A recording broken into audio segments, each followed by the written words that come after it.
Другим темам. Педофил, который по версии следствия был убит Владимиром Санкиным, умер от переохлаждения. Со слов близких обвиняемого, это доказывает государственная экспертиза, сделанная в ходе расследования. Тем не менее, присяжные заседатели сегодня вынесли свой вердикт. Уфимца обвиняют в двух тяжких статьях. Это убийство и разбой.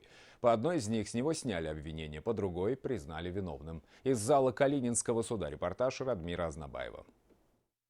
На финальное заседание Владимир Санкин явился в плохом самочувствии. Оно и понятно. Обвиняемые и его семья всю ночь не могли сомкнуть глаз. Почти год на успокоительных, рассказывает мама Владимира. Переживают вместе, ведь по решению суда он дожидается приговора под домашним арестом. А вершили судьбу защитника детей сегодня присяжные заседатели.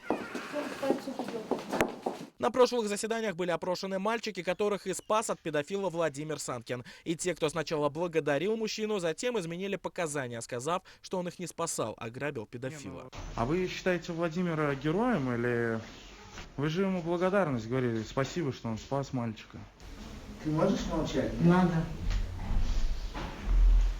А почему молчать нужно? Потому что можете отойти, пожалуйста. Со слов защиты обвиняемого, на прениях сторон подростки признались. Следователи все-таки давили. Все-таки действительно давили, да, на мальчика? В итоге в ходе заседания обвинение в разбое было снято. Кстати, со слов родственников Санкина была проведена государственная экспертиза, которая показала, что Владимир Зайцев умер от переохлаждения. То, что присяжные отмели разбой, который ему вменялся, якобы Владимир там забрал какие-то деньги, часть денег дал детям, это, конечно, большой плюс. Приговор мы услышим. Я не уверен, что он будет оправдательным, но я рассчитываю, что обойдется без реального лишения свободы.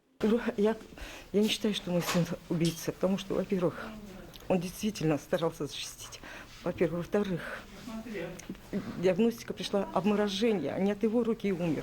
Он не виноват, мой сын не убийца. Присяжные выносили вердикт почти 9 часов. Итог: в убийстве виновен. Решение было принято единогласно. Владимир Санкин и его родственники вердикт присяжных заседателей никак не прокомментировали. Владимир, как вы себя чувствуете сейчас? 22 декабря состоятся прения, где определят квалификацию преступления, ведь присяжные заседатели единодушно решили, что Санкин заслуживает снисхождения. Обвиняемый может получить всего лишь 10 лет, то есть 2/3 своего срока. Радмир Азнабаев, Булат Закирьянов, Родион Матвеев и Игорь Иванов. Новости Уфа.